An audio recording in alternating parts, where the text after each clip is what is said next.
Dear friends, welcome to the second episode of the second season of What's in Store show. Today we have Itziar Estevez. She works as a partner at Itziar Ventures. And if you want to know what the growth capital is about, how do they invest hundreds of millions with real examples, with key information and facts about what they do, I suggest you to listen closely to this episode.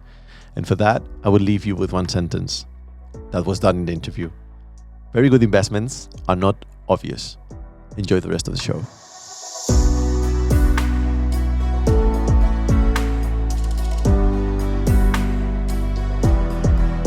Itziar Estevez, partner at Itziar. Welcome, bienvenida. Good morning. How's it going? How's it going? Very good. Thank you very much for having me here. Yeah, in this, we are enjoying the lovely Munich summer. And yeah, finally. So volatile. But Itziar, I think you have a very interesting story and a very interesting trajectory to tell to many of the people that is listening now and watching you. So if you want, before getting into Itziar and how you're a partner there, you can start maybe how did you know about venture capital and how was your start in your career with this? So for me, it's been quite a long journey to get into venture capital and growth equity. So I have a background in technology, very classical engineering studies. And I also worked as an engineer in an automotive plant at BMW in production, building cars, actually. Here in Germany? In Germany, yes. And so I was on this path and realized that this was looking quite a bit narrow to me on the long term. Mm-hmm. So I looked to open that up. I went to London to do an MBA at London Business School, learn about business. And from there, I moved into the investment world, but from the advisory. So I worked for the Boston Consulting Group, doing due diligences for buyout, many times for German buyout funds. And that's how I got to learn about what investment is all about and how to conduct also practically due diligences. And I had been exposed to venture capital quite a bit during the MBA and also at the time at BCG, where many former colleagues trying to get into the industry.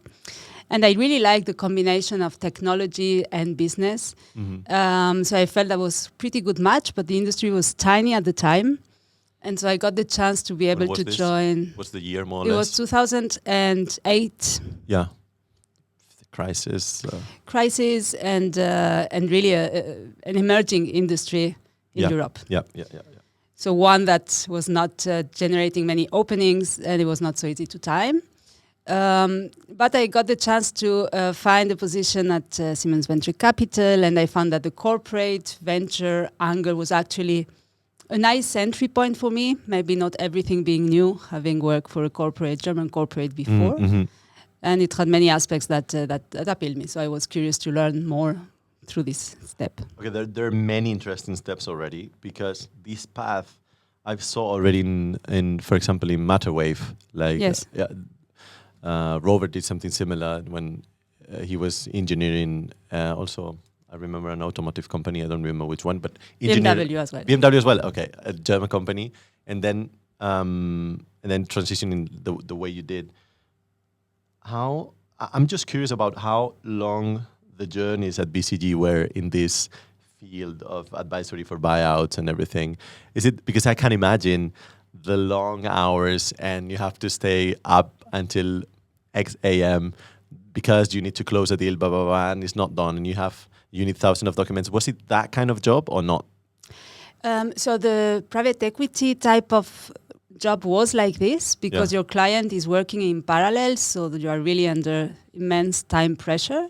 But I also got to do other projects that were a bit also with a different rhythm, basically, in the technology area, like really blue sky strategy projects, energy efficiency for utility, things like this that were a good also counterbalance. But in private equity, yes, that was a very intense rhythm. How was the change when you passed from analyzing companies from the PE perspective? So I guess try to look for EBITDA positive companies. Let's try to pay, and you will tell me, but 10 to 15x EBITDA or 2 times sales or things like that to BC or to earlier stages? I don't know if that was the case in Siemens or.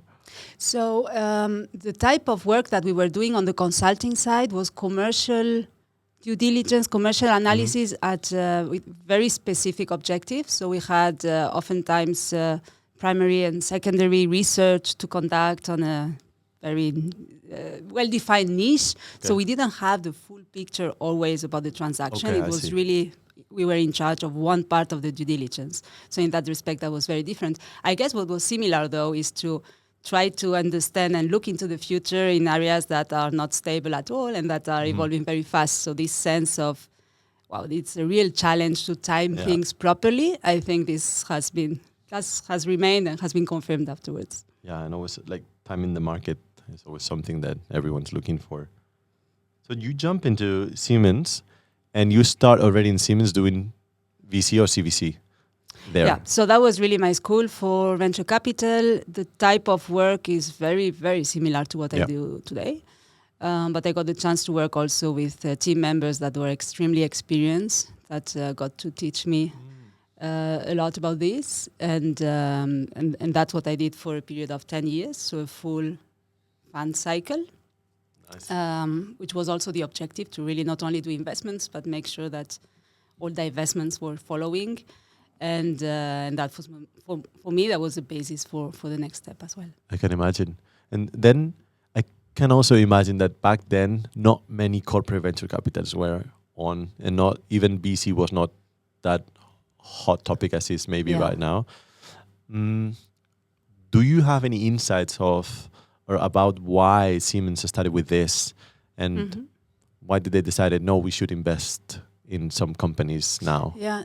That's right. So at the time, there was CVC, but it was not very sophisticated most of the time. And it also went in waves, which it still does to a certain extent. But at the time, after the crisis, many corporates were sizing down their investment groups. I think what was very specific to Siemens was that they were consistently investing across economic cycles. And that was really one of the strengths. And that's the big challenge, right, for corporates, to be able to think beyond quarters, have a long-term perspective on it. Yeah. And in the case of Siemens, it was pretty simple, actually. There had been quite some large successes that had made up for all the rest. So there was really a strong conviction at the top level about doing venture capital consistently. Yeah.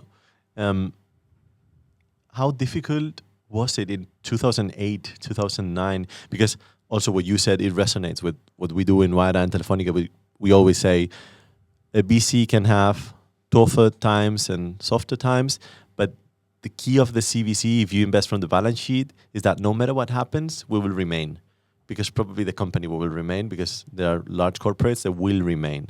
So if we have the commitment, as you say, that is also super important from the top level, this investment activity will go on. And therefore, in 2020, we were able to invest more than a regular fund because we still have the same kind of margin of leverage. But in 2008, 2009, what was the idea of Siemens doing investment? Do they want to get a pure financial return, or it was more about we need to strengthen or find new revenue lines? What was the... Yeah, I think it had changed over time, but there was a very good perspective that corporate venture was there to support strategic objectives very clearly. However, to be able to operate, you need to follow the rules of the game. So you need to act and be structured as a financial VC. Of course. And so we were part from Siemens Financial Services at the time. So that was really nice setup, I would say. Very, very modern at the time, and also it resonated quite well with the startups and the companies. Nice. And did you have also like an acceleration part of seed startups, or did you just go straight to investment? And how was it? How did it work there? Yeah, that was a purely investment group, and we were really also incentivized on financial returns, and there were mechanisms to make sure that what we were doing was meaningful to the corporate and important for the corporate. What kind of mechanisms then?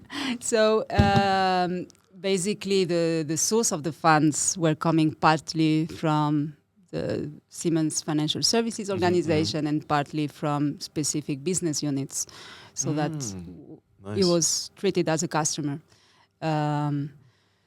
So that was a very good setup, because then once we did an investment, we had someone on the business unit also somehow accountable or at least interested in making that happen. So there was no accelerator at the time. Many things have happened since, right? Yeah. Today there's Next 47 with great initiatives in that direction, but at the time there was no other activity. Yeah, I like the approach of I didn't hear it before, that the business unit will put money from their pockets. And normally it used to be a centralized initiative.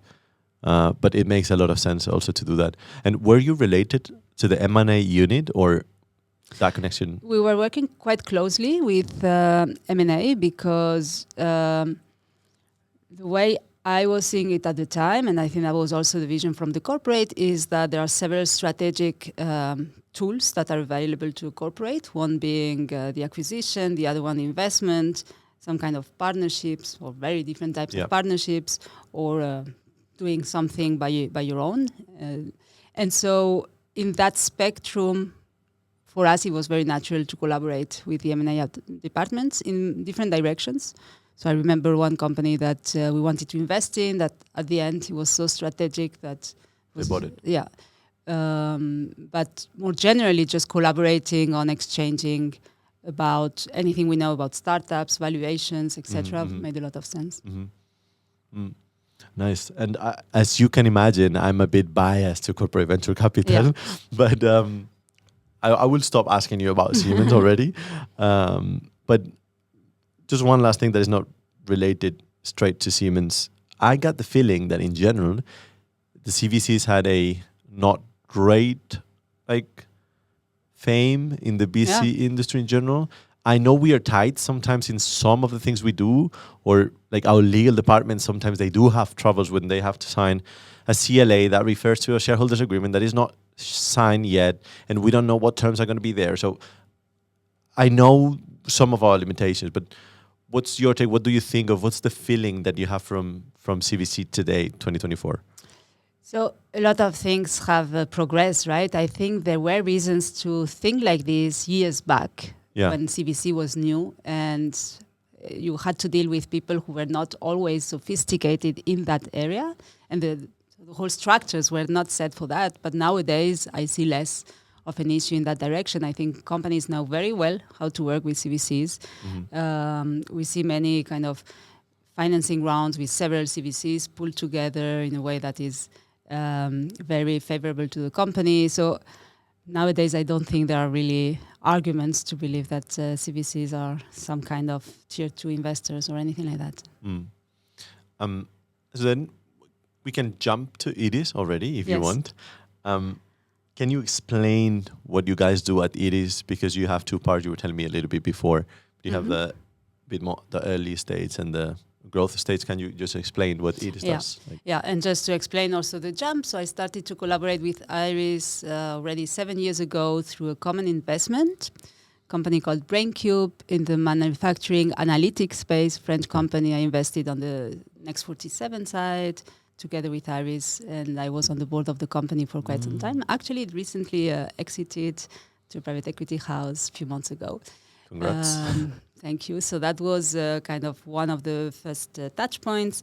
And from there, I realized that the investment strategies were very similar, and IRIS has a very strong European footprint and kind of European ambition, which resonates with my own aspirations in a way.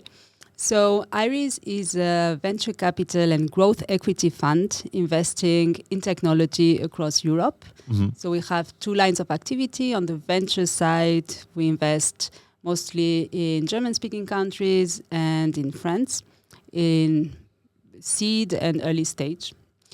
And so on the growth side, there we focus more on Series Cs and beyond at European level. And when we say technology, we really mean companies that use technology as a key competitive advantage and a source of value. It tends to be B2B technologies across a wide spectrum of verticals that we know well. Okay. And do you mention normally the verticals as well? Is there something that stays out of this technology approach? Like, I will not do quantum. I won't do IoT. Or what are the main verticals? Yeah. Or what's out? What we tend to exclude are B2C businesses. The poor B2C models, they are always so excluded. I love them so much, and they're always so excluded. Well, in reality, actually, we see also many companies that, or the boundaries are getting sometimes not so clear, right? Many companies doing B2B2C or with both arms, so it's not always so easy. But we do have kind of a strong history in the B2B spectrum. We also would not invest in companies that are only active in one country. So there are models that are very strong in one country. So we really have this international topic as one of our key drivers of growth. And we also don't tend to invest in marketplaces, for example. So we tend to invest more on really technology providers. Okay. Do you also do investments if the company does hardware or? So yes, we have, for example, a company called Exotech, which is a warehouse robotics company in France, very successful, which has obviously the innovation is on the software side as often nowadays, but it provides the hardware as well. So that's a good example. It's I would say not. It's a bit of an outlier in our portfolio, but we don't shy away from this type of combinations. Okay, because I've always tend to think about these poor guys that do B2C with hardware, that they suffer so much because, of course, it's easier for any VC, I think, to address bigger clients, larger checks, more stable payments. That's why not so many marketing efforts most of the times. So that's why you say, yeah, I'll go to B2B. But I always tend to think of these guys developing hardware in the B2C that they're so isolated sometimes. But it also what makes sense to you and what you know. Exactly. I mean, you have to also focus, and I think they're very, very good B2C investors and very experienced ones. So I think it makes sense also to kind of forge a bit of a expertise, and also the portfolio tends to also drive the future deal flow. So once you start having expertise around certain segments, you get also very high quality deal flow around those. Mm-hmm. Now, actually, you mentioned a thing that right now that is quite interesting. You said the portfolio tends to gather similar companies, because once you've invested into something, if you added some value to that company, probably that company will tell you, hey, I have these friends, these colleagues that are working in something similar. Would you like to help them? Would you like to invest? But would you say that that's your core source of deal flow, like other entrepreneurs, or what are your key sources of deal flow? A lot of it is indeed our kind of footprint, history, network, not only past investments, but also companies we've interacted with, advisors, law firms, etc. So all these individual network from every one of us, and then also the one associated to the Iris brand. All of this together creates a great pool of deals that are maybe less solicited and less visible out in the market. Do you normally tend to lead deals, or you don't mind, or you co-lead, or? We lead or co-lead investments, actually, both on early stage and on growth. And can you share a little bit more of how do you do this decision of leading? Because I think it's always interesting, maybe also for some startups that are listening, like especially for the lead investors, when you take that role, you can definitely drag a lot of other investors in, because if the lead is good, like the FOMO starts to kick in, and we know how it goes. And but do you have like a set of fixed criteria, like either if this company is not growing times 3 per year, we're not going to invest. If this company hasn't had what you said already, it has to be multi-country to be able to, for us to be interesting. So do you have some fixed points that you can mention? So if I take the example of the growth activity, for example, we do have different profile of companies. But let me explain maybe two profiles that we quite Perfect. like. The first one are companies that are growing. In any case, we need to see growth. But companies where we know that are maybe still burning capital, but that know how to get to a profitability. Okay, but allow me to stop you here, Yeah. because then you said we need to see growth. What kind of growth? Like, is there something that you have in your mind? Like, again, like I need to see ×3, ×4, ×2. Do you have anything in mind when you look at Yeah, this? so I would say if companies are still burning capital, we will want to see a growth between 20 and 40%, at least. So, and this is different Year for over other- year? Yes, it's different for other profile of companies, but in this high burn and Yeah, fast yeah. acceleration, this is required. And then I think the important part for us, and that's why also we take the lead, is to understand what is the plan of the company to first be in this more sustainable type of growth and reaching profitability. And doing that without the lead is challenging, and that's why we invest quite a lot of time upfront to align and make sure that we have a common understanding on what is needed Yeah, to get there. of course. And the second profile would be more companies that are maybe bootstrapped, that might have raised small amounts from family offices or maybe nothing, and that see the potential to accelerate. They have a certain size, they have a privileged position in a niche or a country and want to expand. And they might not be ready for a private equity player. And in that case, we tend to position ourselves as a bit of an enabler to the company to reach the next milestone. And then growth rates there would be obviously lower, but there has to be some kind of growth. But companies would be roughly profitable. Oh, okay, in this case, they would be profitable. And then both super interesting. In the first one, in the first case, do you have a minimum level of revenue? Because you say 20, 30% growth in revenue. But of course, if you talk about, I don't know, a company that is doing 200K ARR, you would be like, well, 20%, there's not much for them.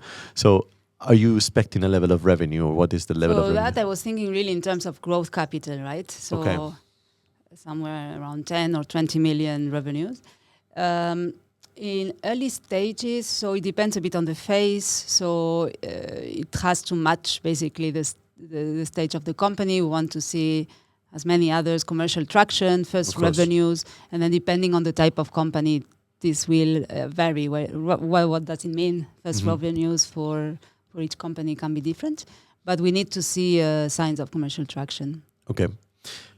Come back to the two profiles in the growth, because I think that they're interesting in terms of they're juicy to understand a bit. The first ones, the ones with already 10, 20 million revenue, growing, burning capital, I guess you could have, but that's my guess, you could have some historical data if you go to PitchBook or you go somewhere and you're like, okay, I can track the Series A of all these companies that they're doing already 2-3 million ARR. I'm going to track them 2 years. I will write down in my notebook how they're going, and if they're getting to the minimum that I expect, I will probably contact them. So you can do an active sourcing of them. Is that what you do, or you're more That's reactive? part of it, yes. So that's where really the power of having early stage and growth is great, right? Because we have this massive database from early stage companies that my peers have sourced. Is it owned? Is it private? Yes. Okay. So this is really the companies accumulated, and they have their own automation and methodology to do so. But we really benefit from it. So that's a great pool of kind of source. The other advantage is also that for companies that we know well, we can always get a very warm handover at the right point in time. And being able to engage with companies early is important. As a growth investor, everyone tries to do so, but it's not easy because you are not meaningful to the company at the Series A. But having the possibility to do so in a very qualified manner is very advantageous. And then the other thing that we do is also independently of what we have seen at early stages, we also screen for, as you were explaining, for signals that could indicate that the company is moving into a phase that becomes attractive to us. And that generates also like a proactive source of companies to screen. And we do that in parallel. We all do the proactive, more thesis-driven or topic-driven search. And sometimes to really identify companies that are less visible in the venture capital, outside of the venture capital ecosystem, it's also required to really go much deeper and and do your own research. Basically. Do you do then a lot of follow-ons from the early vehicle in the growth vehicle, or no? So we can do so with extra permission. We can, but it's not the objective. Okay. So as an example, out of the current fund that has, in the growth fund that has 12 investments, we have done 2 top-ups from the previous fund, which are really the best companies from the early stage fund. And we are really pleased to have done so, and it has already paid back. So it's a nice leverage, but it is not the objective. I see. And so that about the first profile. And the second profile, which I think is way more difficult to track, is these companies. I think I know well what kind of companies you mean. They normally have like super hardworking team of founders that they have really the roots on earth. Like they know their sector, they know what they're doing. They're normally good sales persons, and they know what they do. But they're stuck probably for X, Y, or Z reasons. And therefore, normally these second profile companies that are not ready yet for PE and they're profitable, they're not anxious to look for capital, because they know it's a little bit of a struggle and they're already profitable, they know the business. So they're more difficult to find, right, than the previous ones. Yes. They're not getting as much attention, as you said. How do you find these particular companies that are so peculiar? Is it that set of family offices, or? That's also network driven and research, both of them. But there are a decent amount of them that come through the network. We even did investments that are really outside of the typical track. So we did carve out in times where valuations were very, very high, and we had struggles to find terms that were appropriate to us. So we do have quite some flexibility, and this carve out, for example, came through an advisor that we've known for ages and knew that we are capable of doing things like this. But otherwise, really proactive research around a specific topic. This is, I think, the best source of deal flow. Okay, so even I remember. I think it was Julian, 42 Cap. He said, we are very optimistic because we don't have the luxury of building a thesis. We just go and jump every time. So is it, when you said you dig deeper into a topic, do you do that consciously? Like, it's like, okay, now we want to invest in cyber, and within cyber, we want to invest in identity management, and within identity management, we want to do something really special. Because we, and by we, I get you and the rest of the partners, because we think that because X, Y, and Z, the world goes that way. Therefore, we want this. Is that the case? I think it's a bit of a combination. Sometimes we do very broad mappings and take a step back, really a clean sheet of paper, and try to identify, okay, what are white spots where we want to really concentrate ourselves. Sometimes it's a bit serendipity as well, topics that we bumped into and that we find very interesting. Suddenly, we might not know that investment, but then we start investigating, go deeper. So it's a combination of all of this. The reality, I think, for many VCs. Yeah, of course. No, at the end, I was thinking that in our case, I love serendipity because even in a CVC, in our case, sometimes Telefonica tell us we want to do something in here and here and there. And yes, we can look proactively to something in there, but suddenly you find something completely different in a completely different sector, and it's like, wait, but the business would be so easy to do here. The deal is super interesting. What if we try this? And suddenly, things happen. Even if and then you start seeing also parallels from one industry to the other. You realize, this one is moving faster than the other. So I think you need to remain quite flexible in the topics you approach. I think it's good to have high-level theses, of what is right in the market, what are really things that we shouldn't be investing in right now, or what are interesting things. But then the subtopic, this is driven sometimes by maybe a group of companies that are evolving suddenly in one country faster in one direction, things that you cannot always anticipate or even know. Yeah.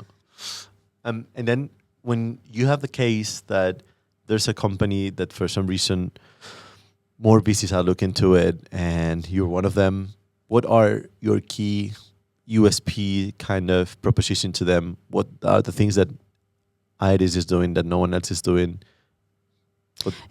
So I think we do have a very solid reputation in the market for not doing massive amount of deals, but being very serious about the companies we invest in, really following them for very actively supporting them over a period of time and taking an active role on these companies, having a strong thesis. And so I think that's quite important, especially these days. Companies in the growth stage in particular have gone through tough phases where they have seen term sheets get pulled out, and so being able to really show this integrity, reliability, and having a pool of founders that can talk about this, I think that's at the end of the day something that really matters, and it's not easy for companies to always to evaluate and find. In that case, I can imagine that you must, I guess, have some non-negotiables with the company in terms of governance to fulfill that criteria. To we want to be strict, we want to follow some principles, etc. Is there some non-negotiable with the startup that you're going to invest that you need? I need X presence in the board, or I need this, or I need that. Yeah, we take a board seat. I think it's aligned with also kind of the role that we take. That makes sense. And the rest is pretty standard terms, frankly. Okay. But the board seat is something that we would not be ready to not to take. Okay. Then I just a question popped up to my mind right now that I was thinking, what would be the advice? So imagine that someone that is studying now economics or engineering here in Germany, she's looking at you and she's like, she's selling some good stuff. I would like to work in there. I want to be a partner of a fund one day. What are the advice that you can give to her? Yeah, I think it requires quite some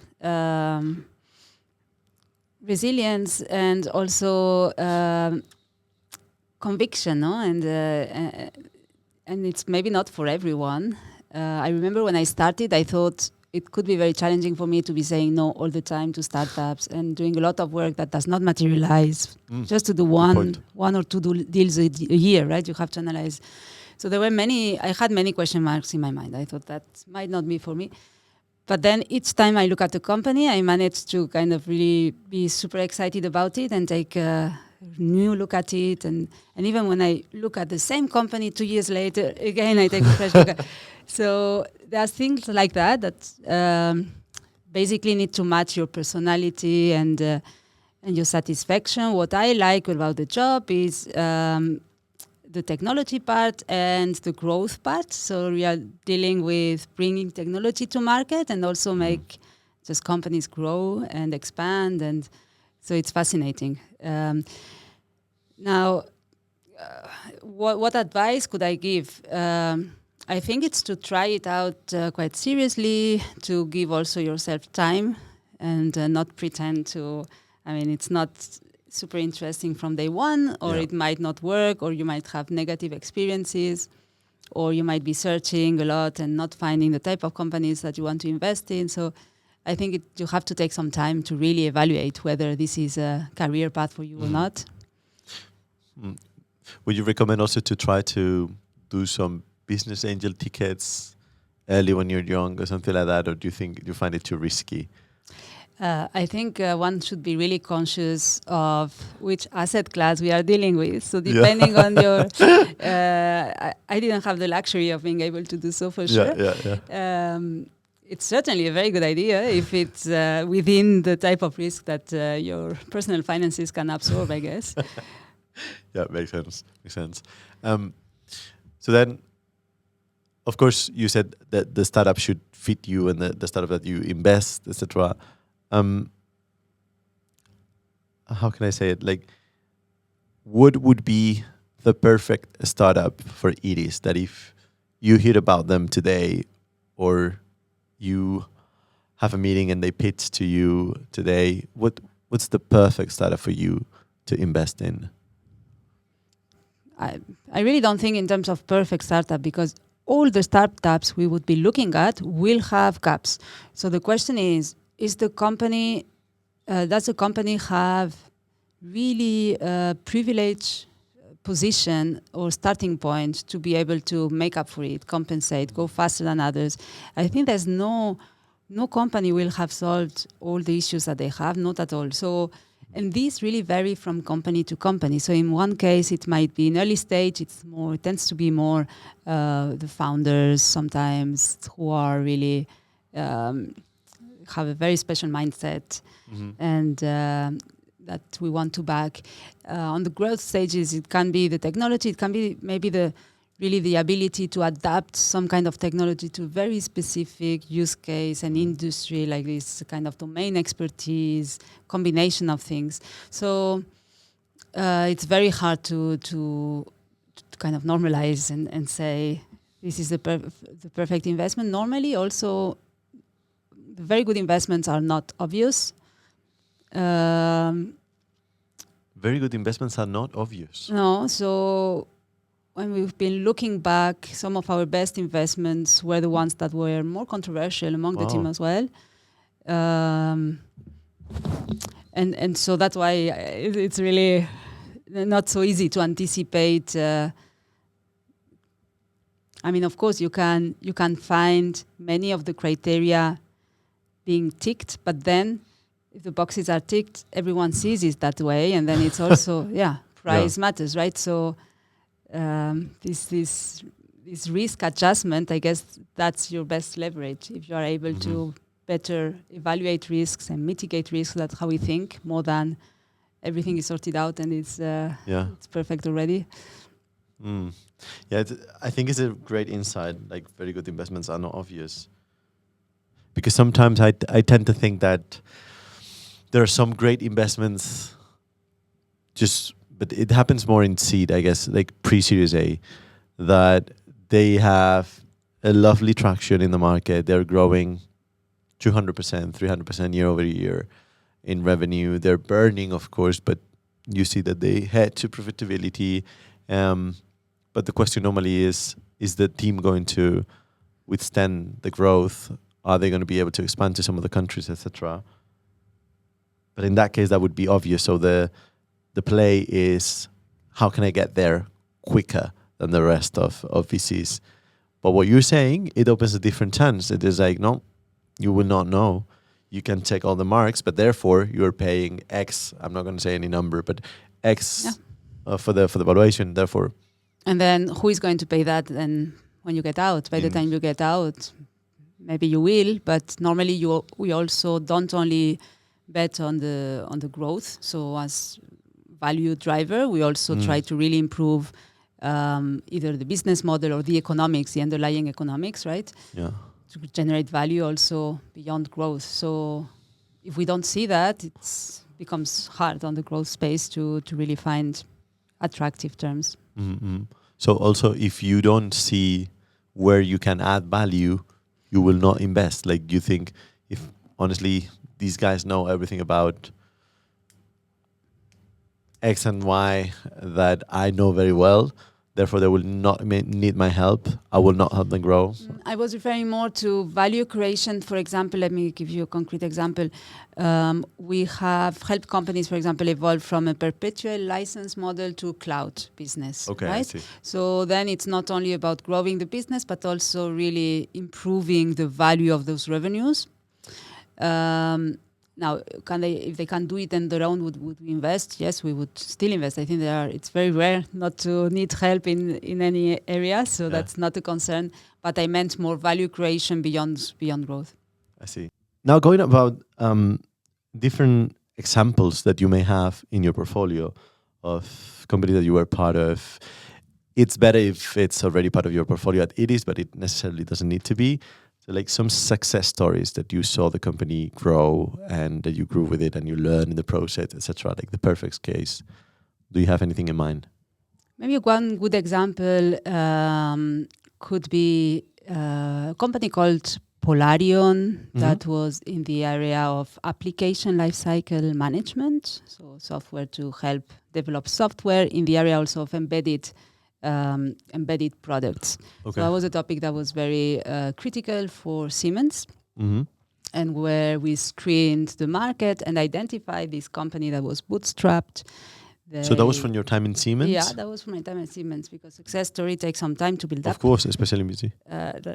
I could give other examples also from the Iris time, but this one I felt was very representative of a really nice tech Mittelstand almost German company that was dealing with, actually German company, but with a co-CEO based in the US, so type of setups that we rarely see. They were profitable. They were not planning to raise capital. So it really required quite some effort to converge towards a business model and business plan and show the potential that was left basically on the table. You got to convince them to raise capital. Like, look, correct. If you raise capital now, you will do this and this and that. Correct. They didn't need it at the time. They were growing quite nicely. Moderate maybe for today's perspective, but it was a nice business. And so, so I think that's the type of also investments that you don't see all that often happening, and that can be really good, that could bring really good performances. And it requires other type of perspective, work to identify them, convince them. And this was one that really managed to deliver on all the things that we had imagined the company could deliver. It ultimately got sold to Siemens, actually, coincidentally in a competitive process. But Siemens, having known about it, was in a very good position. And it was really a win-win-win situation. And it all started with a requirement from Siemens, let's say. And so you actively... Not necessarily. Like, it was more like we figured that was a very rich spectrum of, rich topic to dig into that was also very meaningful for Siemens. So we tried always to match that in corporate venture, matching the needs of the corporate, but also where is that enough activity. So it was quite a lengthy project to identify this company. Nice. And how long was it since the very beginning when you invested until Siemens finally acquired? It was 2 years. Super fast. Yeah. Because really this additional capital enabled the company to really speed up quite quickly. It was in a healthy and strong situation, but was always a little bit cash constrained. And so that was a real trigger for the company to accelerate. I could give very different examples of companies that took more of a transformational approach, right? Where it takes years to just kind of change the management, deploy other types of products in the market, etc. But sometimes there are quick wins like this one. I mean, quick once you invest, but with a lot of preparation before. That are rare these days, actually. There are not so many transactions happening of this type of profile. And can you mention either another success stories you said, because you said you maybe wanted to mention something for Iris? Iris or Iris? I guess in English would be more Iris. In French, Iris. Spanish, Iris. Okay, I can say Iris. From maybe BrainCube is a good one and a very timely one. So BrainCube? Yeah, because I saw this from both ends. So BrainCube was one of the very, very few companies in the area of manufacturing analytics with real business. And it was a group of people who knew the shop floor inside out, who could talk this production language. Having worked myself in a manufacturing plant, like I understood why these guys were selling at the time. They really were coming out of industrial processes. And very nice technology, very timely as well. And there were plenty of startups who wanted to go into that industry, but did not have meaningful revenues. And so that's something we really liked about the company. There were several areas that the company worked through with our help as well, in particular on the international front. That, by the way, is something that we do a lot at Iris. So that one of the key axes we support the companies is international expansion. That's at the core of our thesis. It was the case here. Another axis was that we supported the company to move from like one plant contracts to corporate-wide programs. That took more time and was more difficult, but really paid off at the end.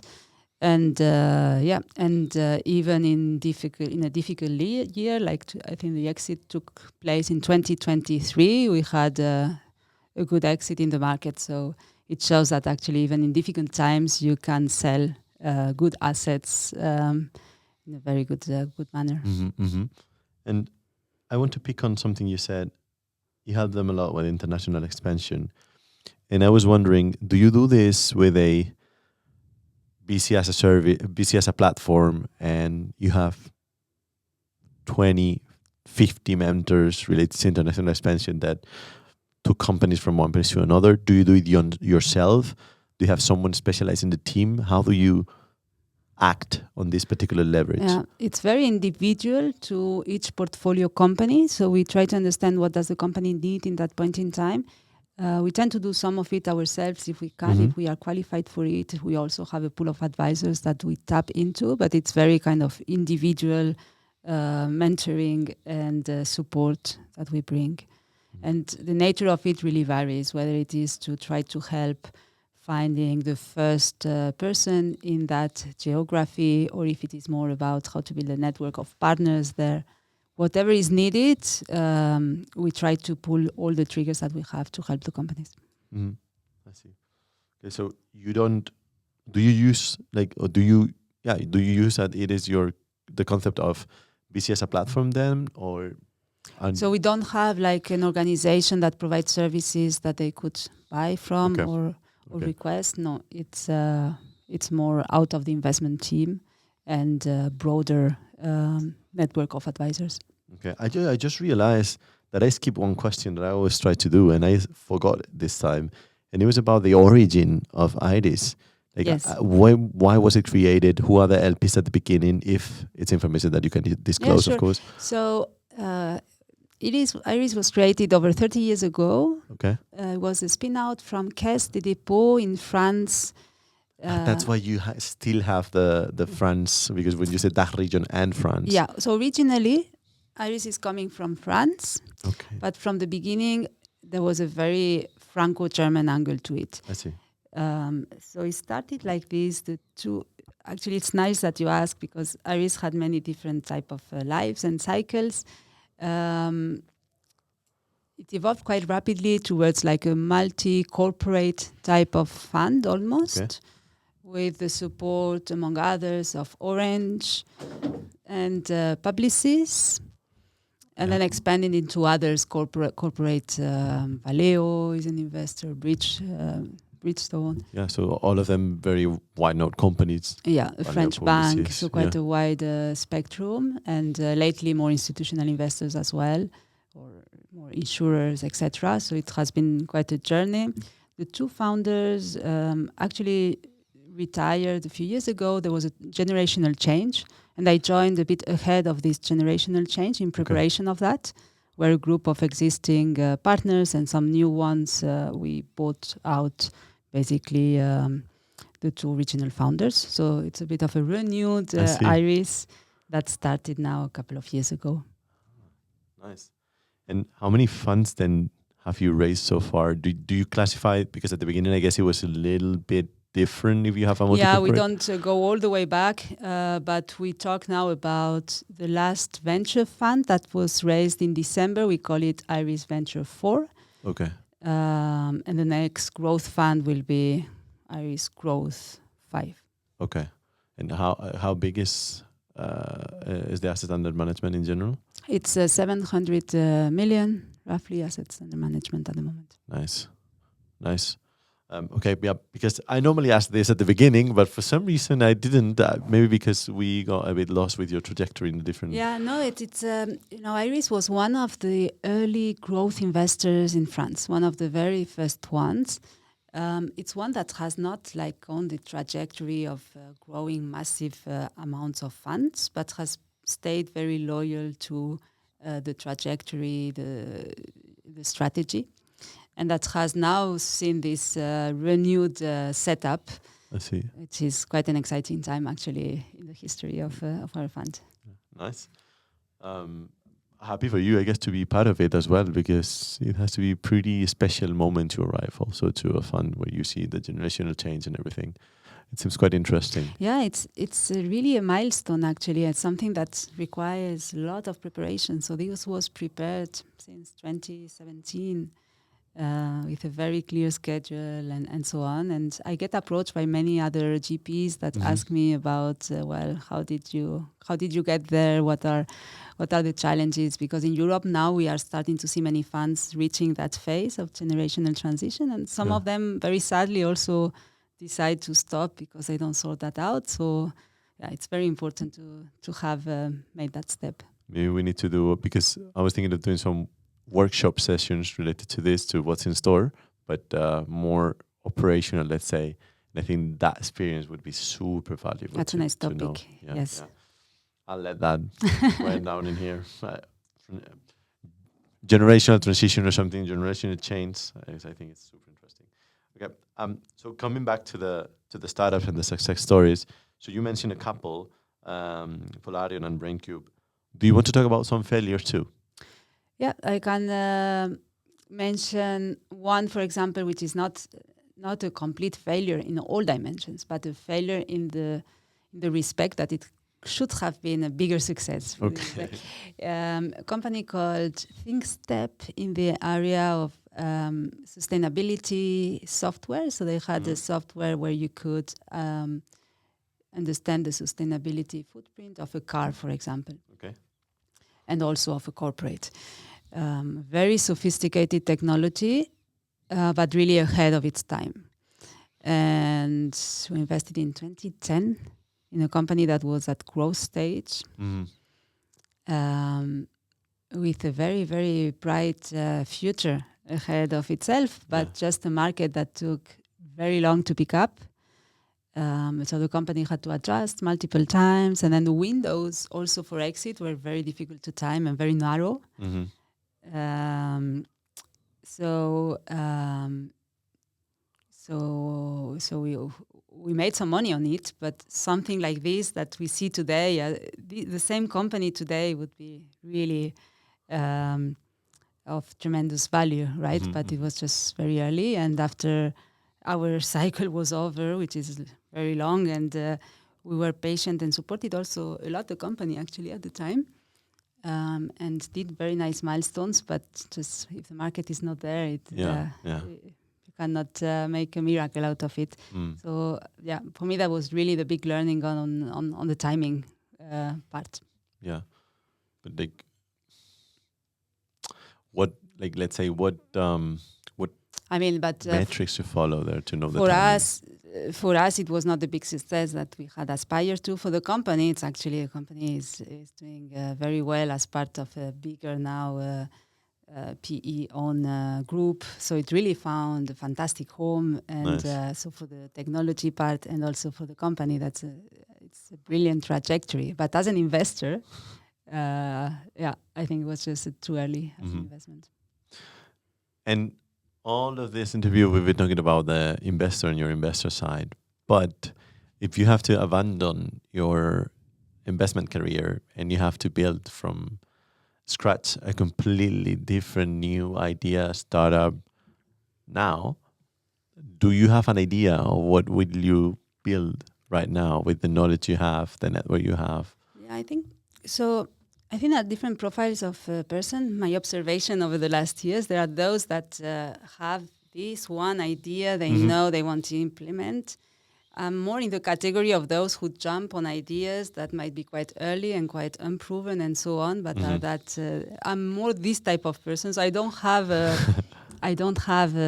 like a business plan behind my back ready to deploy.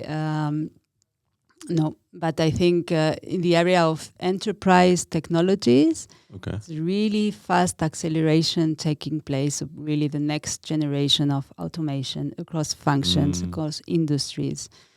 The industrial space remains very rich. Cybersecurity remains really a very hot topic. So there are I see so many areas where I could imagine, doing something. Quite broad on that end. Okay. Yeah, it's true that's one of the things that happens when you see so many interesting stuff that it's like, wow, I can see myself doing this or that or the other stuff. That's why I guess you remain being an investor, because you can see all of them and you can even be a little part of most of or many different initiatives. And some of the best opportunities I've seen is deploying something also to a new industry, something that exists or has found some applications in one area, being it reused in a completely different area, being it repurposed. So it's not always starting from scratch. Yeah. But these are oftentimes also attractive opportunities, I think.